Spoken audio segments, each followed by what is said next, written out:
Today we're diving deep into the power of intention, the magic of elevated emotions, and how you can manifest the life you desire.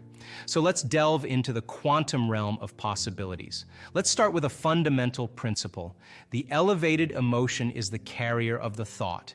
Think of it as a magical force that propels your intentions into the quantum field.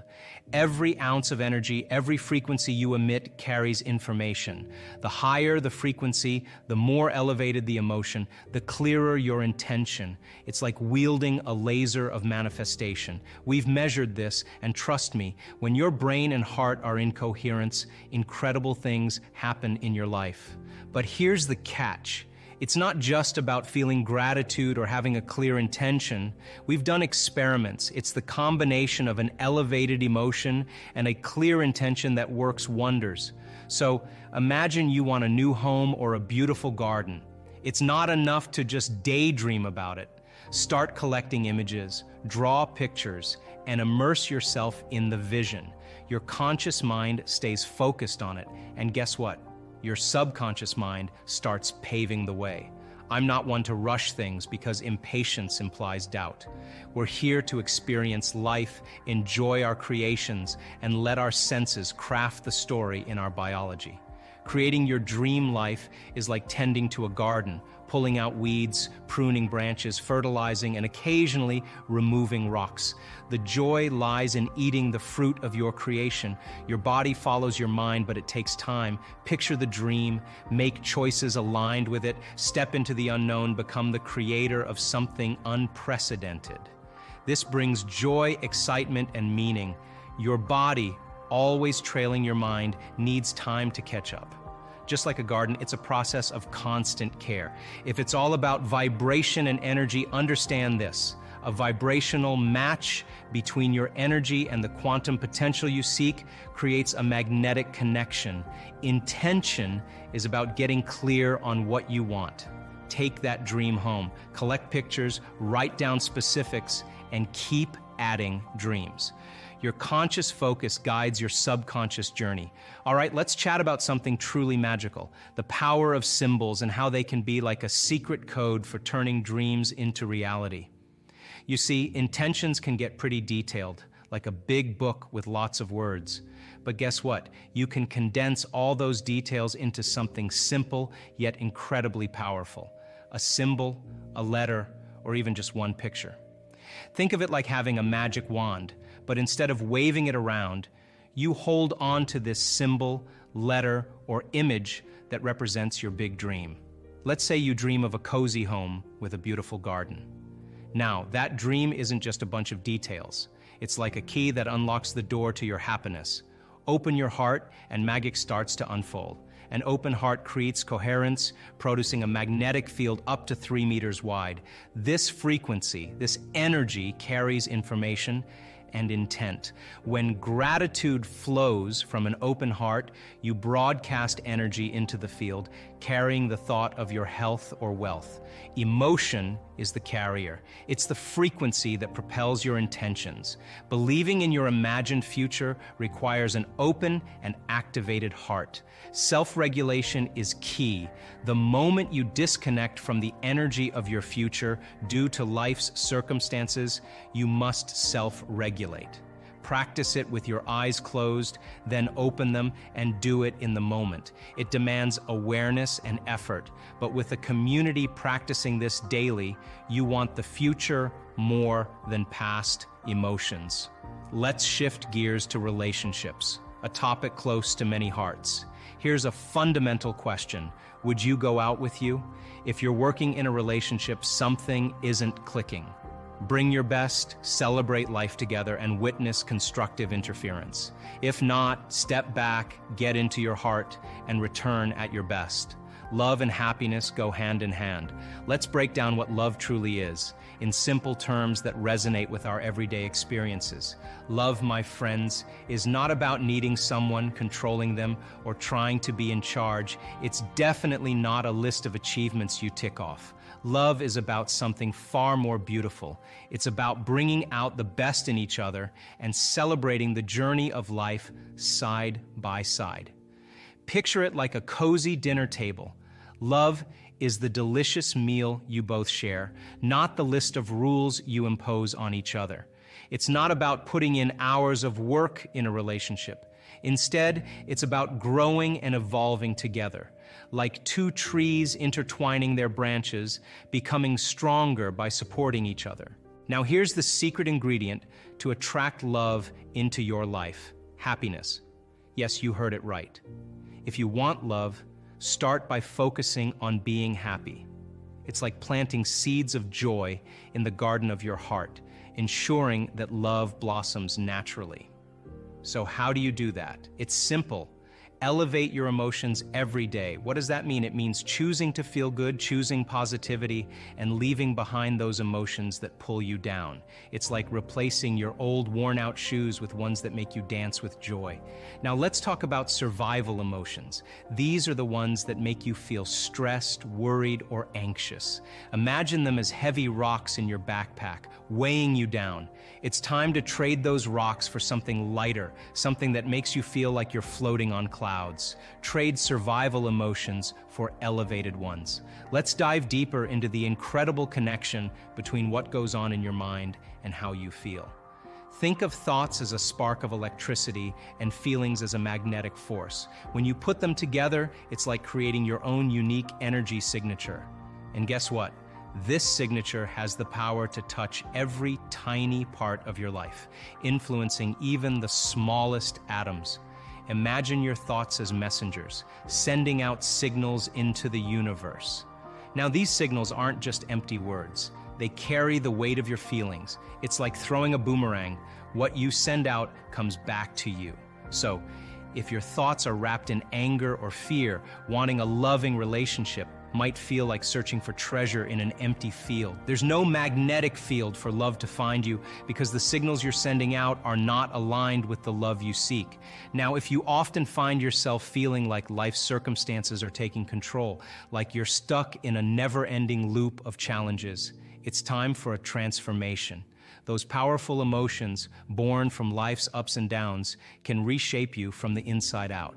They make you focus more on what's happening outside rather than the potential inside you. But here's the golden ticket. You have the power to change that. It's like swapping your old, worn-out shoes for a new, comfortable pair. Start trading those survival emotions, the ones that make you feel like a passenger in your own life, for elevated ones. Make it a daily practice, and soon enough, your default state will be filled with positivity and joy. Think of it like tuning your favorite radio station. The more you practice feeling love, happiness, and gratitude, the clearer the signal becomes. And as your heart opens, you become a magnet for positive experiences. Opening your heart is like flipping a switch, turning on the light of love and compassion. It's a practice, a skill you can develop. Imagine a world where you're not just reacting to the environment, but actively shaping it with your emotions. So here's the game changer. Practice love. Make it a habit. Let it be your default response to life's twists and turns. Watch how the magnetic field of your existence transforms. Your relationships, your experiences, they all begin to align with the love and positivity you're putting out. So if you're seeing this, it's time for a profound shift. It's time to embrace the power within you, to manifest the life you desire. Remember, your thoughts and feelings are the architects of your reality. It's time to step into the quantum field of infinite possibilities. The end product of experience, of course, is the emotion, and it causes us to feel certain ways. You can remember where you were on 9/11. You can tell me who you were with, what time of day it was, what you were doing, because whatever you were seeing in that moment or hearing in that moment changed how you were feeling. And the moment you felt altered or you felt differently, significantly, your brain perked up and you paid attention to whatever caused that. And that event in and of itself is called a memory. So then most of our thoughts and feelings tend to be within the neural circuitry of the past and the emotions of the past chemically. So if you take a thought, thoughts are the language of the brain, and feelings are the language of the body. And how you think and how you feel creates a state of being. So if you combine a thought and a feeling, a thought and a feeling, a thought and a feeling, and you have a series of good thoughts that are connected to a series of good feelings, that cycle of thinking and feeling creates what's called an attitude. If you have a series of negative thoughts that are connected to some pretty bad feelings, you'll say you have a pretty bad attitude today. So if how you think and how you feel creates a state of being, your attitudes are just shortened states of being. You feel good in the morning, you feel bad in the afternoon. If you take an attitude, an attitude, an attitude, and you begin to string attitudes together, when you combine an attitude, an attitude, an attitude, you start to form what's called beliefs. Now, a belief is just a thought you keep thinking over and over again until you hardwire it in your brain. And because beliefs are based on past experiences, the very boundaries of our beliefs are how we feel. And so when our beliefs get challenged, it typically doesn't feel right. I know from the research that we've done that the redundancy of thinking and feeling and feeling and thinking over time, for example, a person has an insecure thought, then they feel insecure. The moment they feel insecure, they think more insecure thoughts. They fire and wire more circuits in their brain to feel more chemicals of insecurity, and then once they're feeling insecure, they think more insecure thoughts, and they do this over and over again. The redundancy and the repetition of that cycle over time conditions the body to subconsciously become the mind. Once the body becomes the mind, that's called a habit. It turns out that 95% of who we are by the time we're 35 years old, are a set of habituations, unconscious thoughts, unconscious behaviors, unconscious emotional reactions that function like a subconscious computer program. So back to beliefs. An attitude, an attitude, an attitude are shortened states of being, and you combine them together then. Then a belief, then the cycle of thinking and feeling over time creates a subconscious state of being. I don't move past the word visualization because I think it kind of conjures up a little bit too much of a spiritual association. The word that's used in science is called mental rehearsal. In mental rehearsal, there's two types of mental rehearsal. There's what's called internal mental imaging, which means you're in the scene as the first person experiencing it. And then there's called external mental imaging, which is you're observing yourself in the scene. It turns out that when you are actually in the first person and not the third person, that action of rehearsing what you're doing produces the strong biological change. Now let's talk about this. You can take a group of people that have never played the piano before, and you can do a functional brain scan on them, and then you can teach them one-handed scales and chords, and they'll practice those chords 2 hours a day for 5 days. At the end of 5 days, they grow a whole new set of circuits on the opposite side of the brain. Well, that makes sense. You learn something new. Learning is making new synaptic connections. You get your body involved with some instruction. When you get your body involved, you're going to have a new experience. Experience enriches the brain. You pay attention to what you're doing. You've got to pay attention. You have to stay present. And if you repeat it over and over again, firing and wiring, you assemble new networks of neurons equal to your experience. Nothing new there. But you can take a group of people and you can have them close their eyes to a brain scan on them before the experiment. 5 days later, do a brain scan after. And for 2 hours a day, they mentally rehearse playing those scales and chords. At the end of 5 days, they grow the same amount of circuits in their brain as the people actually physically doing the exercise. So what's the relevance? Number one, when you're truly focused and you're truly paying attention, your brain does not know the difference between what's going on out there and what's going on in here. So the thought becomes the experience, and the brain looks like it's been playing the piano for the last 5 days, but they never lifted a finger. Now, from a biological standpoint, our brains are a record of the past. They're an artifact of everything we've learned and experienced to this moment. When we prime the brain to change its circuitry before the experience, Now the brain is no longer a record of the past. It's now a map to the future. And so as we warm up those brain circuits, it's more easy for us to slip into a supernatural behavior. If you take those people and you set them from the piano, and they've never played the piano before, but they've been mentally rehearsing for the last 5 days, they'll play those scales and chords. Like magic, they just learned how to do it just by changing their internal state. Take a group of men, you can have them close their eyes and for an hour a day mentally rehearse doing bicep curls over and over again, and they add an emotional component called harder, stronger, more intense, and they put themselves in that first-person internal mental image. At the end of 2 weeks, they have a 13.5 increase in muscle strength, and they've never performed the activity. Not only is the brain changed to look like the experience has already occurred, now the body has changed by thought alone. The body looks like it's been working out for the last 2 weeks. So then the power of mental rehearsal, of imaging, primes the brain and body to look like the future has already occurred. And when you set the extent of your limit and you can image what you can do even further than what's normal, then you are stepping into the unknown. And of course, then your body is going to follow your mind because the experience has already happened. You know, the challenge behind all of this is that people have to understand that there is a journey that they have to take. In other words, 95% of who we are by the time we're 35 years old is a set of memorized behaviors, emotional reactions, beliefs, perceptions, attitudes, behaviors that function like a subconscious computer program. 95% of who we are is a habit, and it's programmed in the body to keep doing something so many times the body knows now how to do it better than your brain. So if that's 95% of who we are, the body becomes the mind, and most of the time people are unconscious. You see, the thoughts that you think are the electrical charge in the quantum field. The feelings that you emote are the magnetic charge in the quantum field.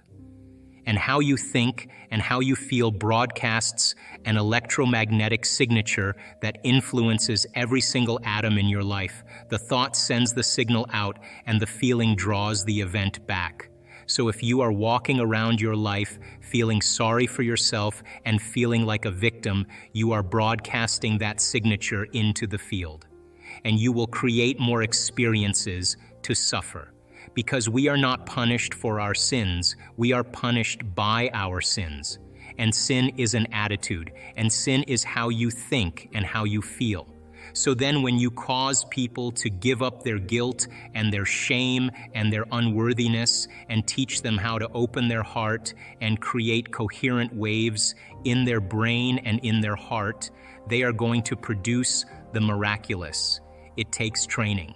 And it takes practice, and it takes learning new information and deprogramming ourselves into believing that we are limited. But if you are living by the hormones of stress and you have no energy, no field, then you can't produce an effect on matter. So then life is about the management of energy. And where you place your attention is where you place your energy.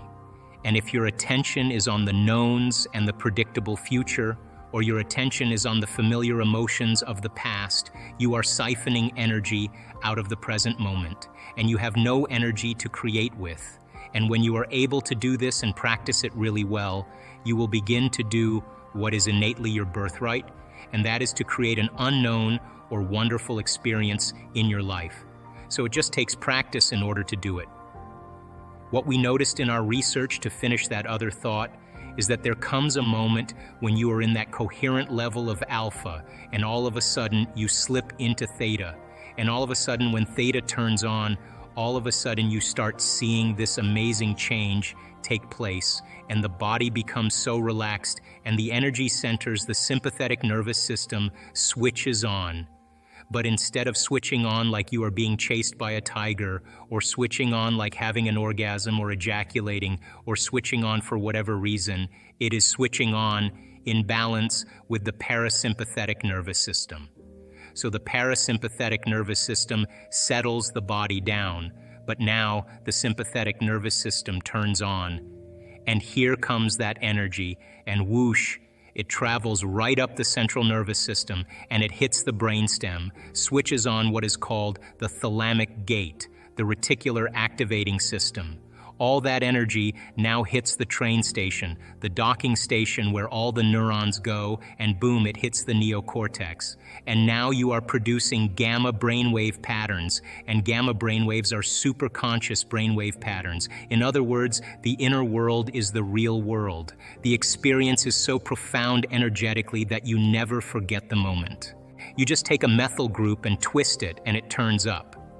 Then if you take melatonin and you change it again, it creates a phospholuminescent chemical, the same chemical found in the electric eel. Now what is that? The neurons are just filled with energy, and there's a glow. The neurons now are heightened and they're storing energy, and that's what gives those colors and patterns during the experience. If you switch that molecule again, it turns into the chemical that you find in mammals that are hibernating. In other words, no sex drive, no appetite, the body's in stasis. You're no longer having any drives. What a time to dream, what a time to create a future, when the body is no longer the mind. Take that chemical and tweak it again, and it's the most powerful hallucinogenic known to man. Now you're talking about the God molecule. You're talking about the inner world as the real world, and now you are walking into a dimension. This is where you go from space-time into time-space. That's the vision quest or the lucid experience or whatever mystical moment that has been talked about for antiquity. It takes a little bit to get people to this point, but when the neurotransmitters change, the chemicals are a downward causation of a shift in consciousness. When that happens, holy hell, because the person will never be the same. I've had experiences, I understand them. You can't go back to business as usual after a few of those. I think my interest is to demystify this, right? Let's demystify it. You teach people information, you teach them how to do it, and then it creates transformation, right? If we can measure transformation, that's more information to teach transformation better, and we can close the gap. So in one of our advanced workshops, we actually did extensive meditation. One of the things I've realized in my own personal experience is that you have to go past the point where you want to lay down in your meditation. There comes a point when you want to lay down or you want to give up or stop. If you go a little bit past that point and you sit up a little bit longer and then you lay down, and you can do it early in the morning because the neurotransmitters are just right. So now people then get caught up in an emotion. They reaffirm their identity. They could wake up in the morning and feel nothing at all. And then all of a sudden they say, well, wait a second, I've got to get back to myself. So they start thinking about their problems, and here come the emotions. And they say, oh, now I feel like me again. So those emotions then begin to influence our thoughts. Like if you feel like a failure, you're going to think you're a failure. And when you think you're a failure, you're going to feel like a failure. And when you feel like a failure, you're going to think more thoughts equal to being a failure. And the cycle of thinking and feeling and feeling and thinking causes you to say, I am a failure. And the repetition of that process of thinking and feeling and feeling and thinking conditions the body to become the mind of that emotion. Now the emotion is stored in the body. Now the body's literally in the past. And the body, as the unconscious mind, doesn't know the difference between the actual experience that's creating the emotion and the emotion that you're creating by thought alone. Your body's believing it's in the same experience 24 hours a day, 7 days a week, 365 days a year. So getting people out of the past is the work.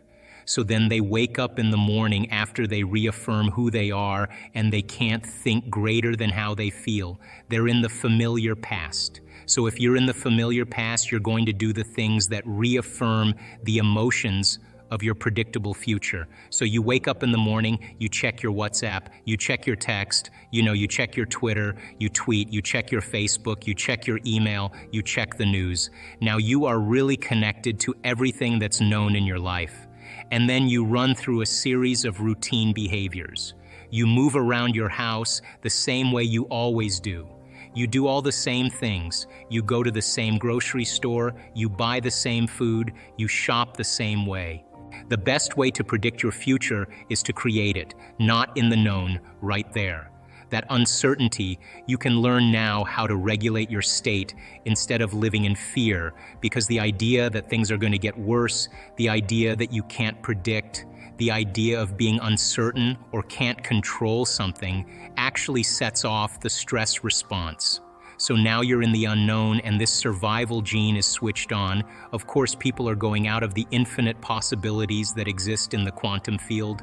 They're going to select the worst scenario in their mind, right? So then, what if you're in the unknown and you understand that, and now you can work back into that present moment and you say, what thoughts do I want to fire and wire in my brain, put my attention behind? What behaviors today, one day, what behaviors do I want to demonstrate? And the act of closing your eyes and mentally rehearsing who you're going to be when you open your eyes begins to install the neurological hardware in your brain to look like you've already done it. Now the brain is no longer a record of the past. Fifth dimensional creation has nothing to do with going anywhere to get anything. Because if you combine a clear intention, a coherent thought, coherent brainwave pattern with a coherent heart, moving into that elevated emotion, thoughts are electric and feelings are magnetic. The magnetism of this center becomes the energy. The intention is carried on that energy, and now you are broadcasting a new signature into the quantum field. Now, if it's done properly and you understand the mechanics in fifth dimensional creation, you are not going anywhere to get anything. You are actually collapsing space and time, and you are drawing the experience to you. You are the vortex, because when there's a vibrational match between your energy and that potential that exists in the quantum field, like tuning a radio dial, when you lock into that frequency, if you keep revisiting that energetic signature over again every single day, then you don't have to go anywhere and get it.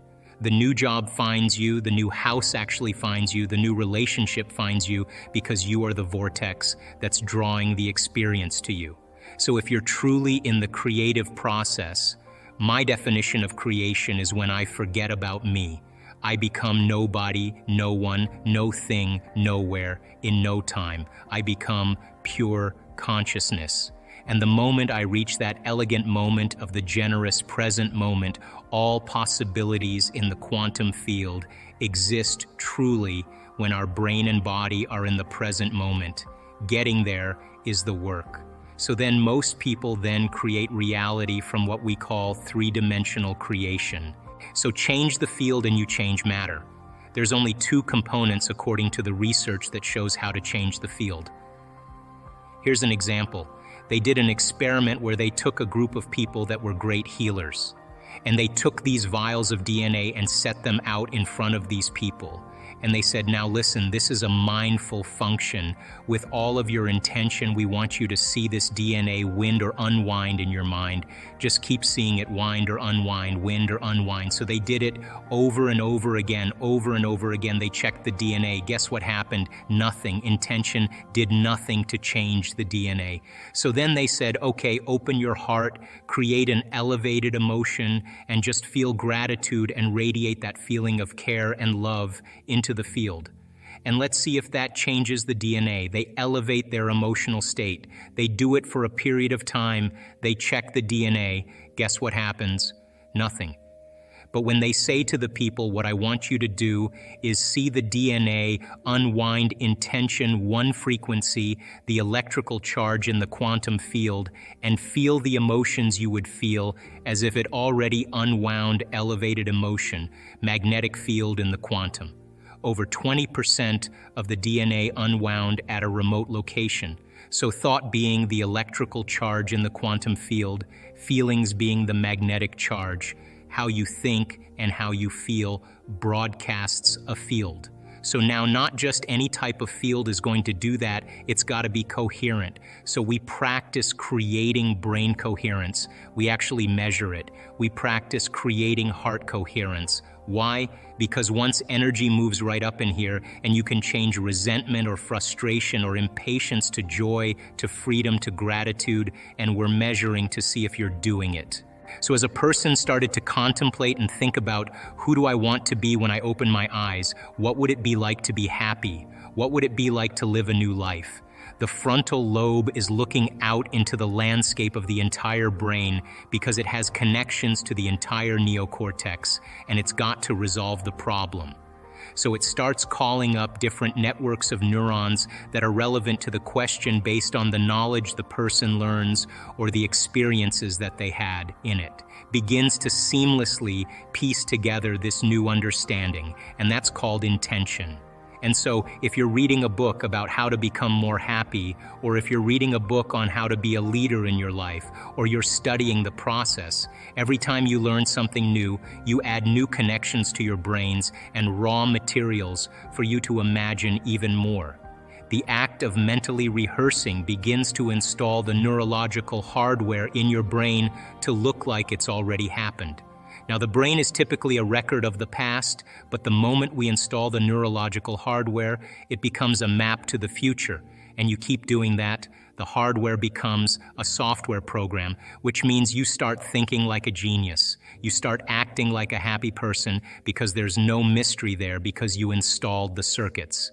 And then these people didn't wait for their wealth or their health to feel gratitude and to feel empowered or to feel love, a love for life. They began to feel those emotions ahead of the experience, and their body, as the unconscious mind, doesn't know the difference between the experience and their life that creates the emotion and their emotion that they're creating by thought alone. The body's believing it's living in the future in the present moment. And the stronger the emotion that they felt, the more they're going to pay attention to the thoughts they're creating.